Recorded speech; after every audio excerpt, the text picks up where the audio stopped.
Install Android 10 on Realme X2 via LineageOS 17.1.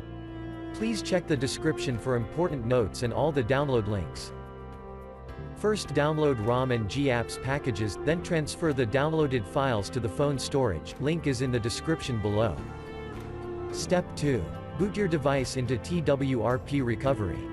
Once in TWRP, click on Wipe, Advanced Wipe, and select the check boxes, as shown in the image, excluding internal storage. Step 4. Swipe the button to wipe the device. Step 5. Go back to the recovery main screen, and tap on the Install button. Step 6. Navigate to the storage, and select the ROM zip file. Step 7.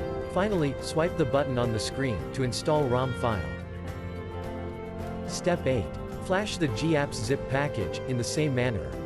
Step 9. After GApps flashing completes, select Wipe Cache and Dalvik from bottom left side of screen, and swipe to wipe. Step 10. When the flashing process is complete, hit Reboot System. That's it, you have successfully installed the ROM on your device.